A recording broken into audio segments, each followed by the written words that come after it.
Okay, I want to do a flip through of my finished lap book journaling journal, I guess. And it ties closed. And the journal itself, the construction of all of this, was made using the Eileen Holtz journal die to cut the two separate book sections. Then I added a spine piece and just hinged it all together. Covered it with muslin and then covered over that with different either pattern papers or craft colored cardstock for my layering on top of. This is one of Eileen Holtz dies. So are some of these leaves, and there's also a Tim Holtz leaf. And I crocheted the little flower piece here. These two pages are created the same, just two different book pages from a Victorian flower book. This little flower die is from Eileen Holtz. And I created slides to keep my little belly bands closed. And the beautiful flowers. Then each inside panel where I just created a hinge to adhere it to the outer book section. This is just scrapbook paper that happened to have lines on it, so it went perfect with what I was trying to create there. So each of these is the same except for the flowers on the book pages. Then this opens up and there is a reverse waterfall with another slide. This is from one of Eileen Holtz's leaves.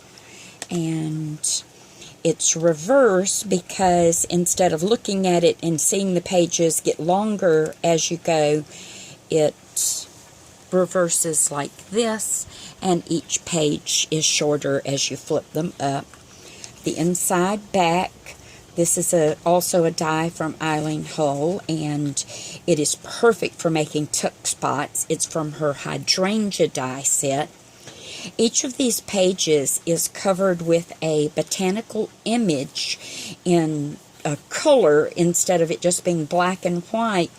So they're still perfect to be able to journal, on each page. Or you could just leave them like they are or add a photo, that sort of thing. So that's the reverse waterfall. Then this section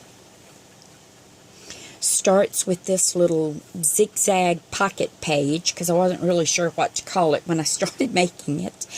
And after watching Joey DeFee's play on making collage journaling cards, I made a few to go in here, and they have stamping, book pages, and then plenty of writing space on each one, and each one gets taller because the pockets got taller, and I really like how that page turned out.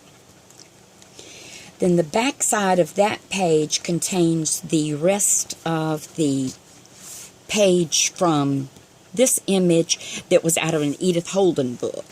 So I wanted to keep the little writing that went along with the bird page. It was a song thrush, so I thought that was nice to do that. Then here is just a large accordion pull-out.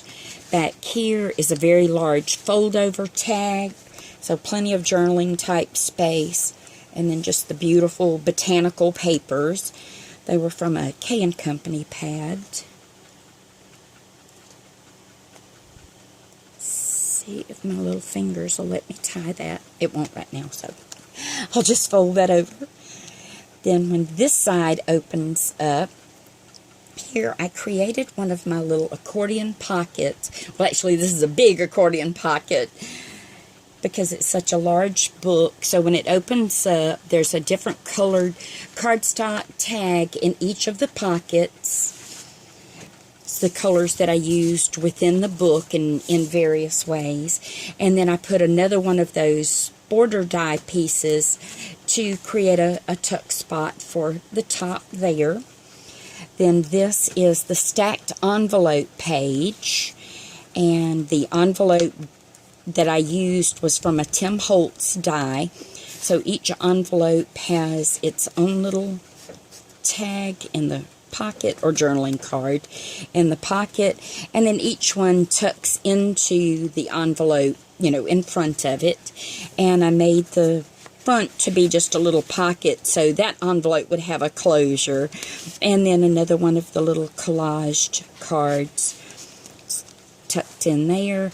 And then the back pocket of this whole section, there's another large journaling card in it. And then on the back page of the book, uses Velcro as a closure, is just a very large envelope that I did from cardstock as well. So that is my lap book project.